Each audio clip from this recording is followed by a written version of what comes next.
Apakah tuntutan jaksa penuntut umum ini telah sesuai dengan dakwaan terhadap AKBP Dodi Prawiranegara?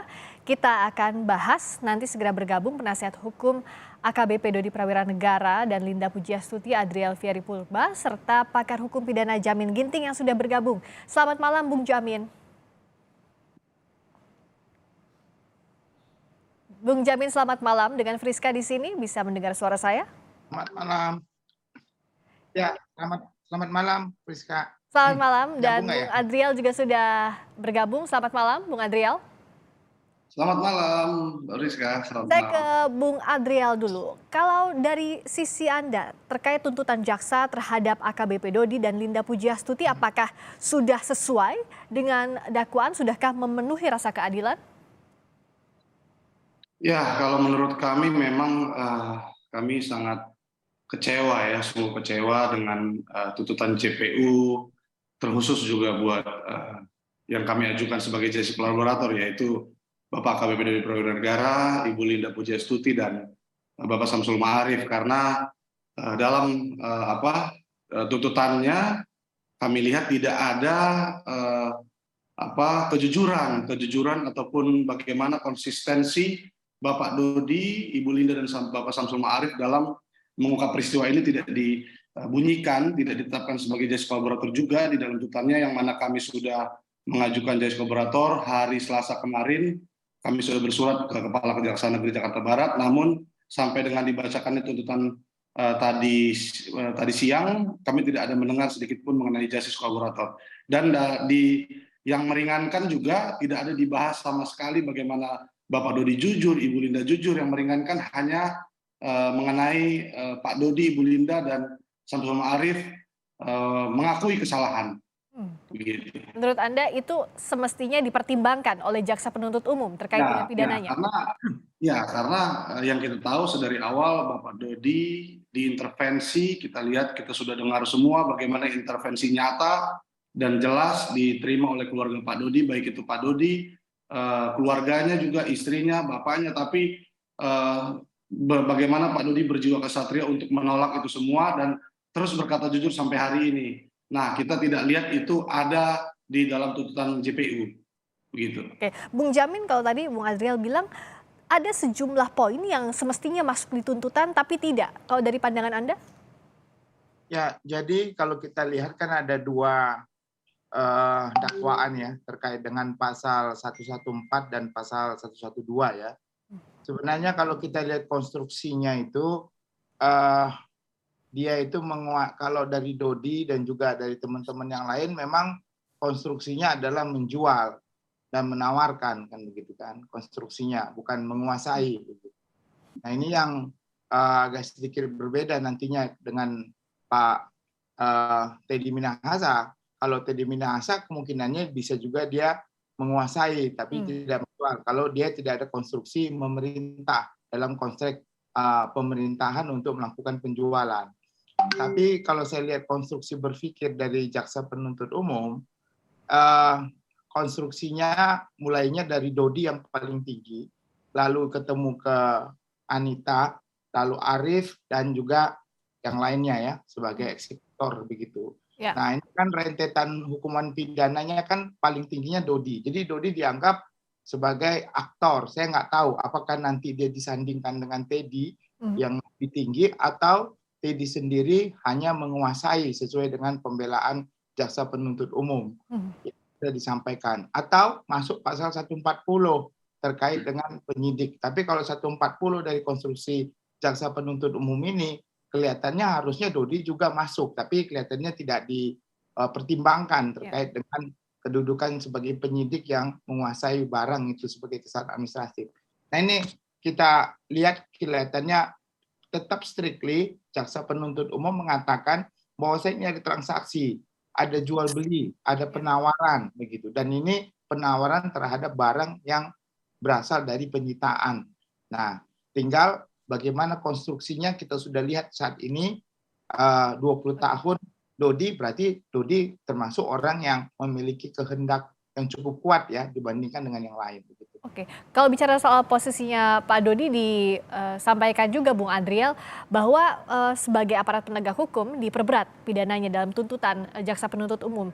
Ini menurut Anda perlu atau tidakkah? Termasuk tadi bagaimana juga peristiwa pidananya jual beli terhadap narkoba itu disebutkan di jaksa penuntut umum sebagai peristiwa pidana dari pasal yang didakwakan. Ya, kalau menurut kami memang apa Silakan, Bung Adriel.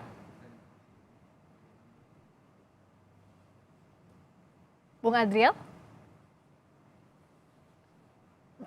bisa dibuka audionya, suaranya, di unmute, Bung Adriel. ya, bisa diulangi tadi pertanyaannya, Mas? Oh baik, jadi bagaimana tadi kalau dari jaksa penuntut umum dalam tuntutannya menyebut bahwa Dodi Prawiranegara posisinya ini sebagai aparat penegak hukum karena ini diperberat untuk pidananya. Dan juga soal peristiwa pidana disebutkan bahwa ada peristiwa pidananya jual beli tadi. Ya, kalau kita sandingkan dengan Bapak Aibtu Janto juga seorang polisi ya, tapi tuntutannya bisa 15 tahun. Dan kita lihat juga bagaimana Muhammad Nasir yang dituntut 11 tahun. Bagaimana kalau kita bongkar lagi lebih dalam, dia adalah seorang residivis. Seorang residivis yang kalau tidak salah 2 kali ketangkap, 2 kali sudah pernah jadi narapidana. Nah, itu saja bisa 11 tahun gitu. Jadi sebenarnya kami tidak tahu bagaimana pertimbangan jaksa. Karena dan kita lihat juga bahwa tadi ada di dalam pertimbangan JPU bahwa Pak Dodi itu juga ikut memerintah katanya, memerintah Arief. Yang kita tahu sama-sama Arief itu dan Pak Dodi tidak bisa dipisah-pisah. Ya kan, ini adalah rangkaian peristiwa yang menurut kami serangkaian full gitu. Jadi Pak Dodi dan Arief itu sebenarnya menjadi satu kesatuan yang menerima perintah dari Teddy Minahasa, dan aktor intelektualnya itu adalah Pak Teddy Minahasa. Jadi menurut kami kalau dibilang Pak Dodi tinggi karena hanya karena dia polisi yang harusnya mengamankan narkoba, tapi kita lihat juga disandingkan dengan Aibtu Janto bisa 15 tahun. Nah, menurut kami ini ada tanda tanya. Kenapa bisa Aibtu Janto bisa 15 tahun sedangkan Bapak Dodi di situ bisa pertimbangannya lebih berat 20 tahun gitu. Padahal yang jelas-jelas Pak Aibtu Janto dia adalah selaku penjualnya langsung ke Alek Bonpis kan gitu. Kalau Bapak Dodi ini kan sangat berperan pasif untuk menjual kan gitu. Oke, peran pasif dan aktif dalam satu tindak pidana bagaimana Bung Jamin memengaruhi pidana nantinya yang dijatuhkan oleh hakim dan juga tuntutan yang dikonstruksikan oleh jaksa penuntut umum? Ya, jadi Anita itu taunya Dodi, ya. Dia Arief itu baru taunya belakangan.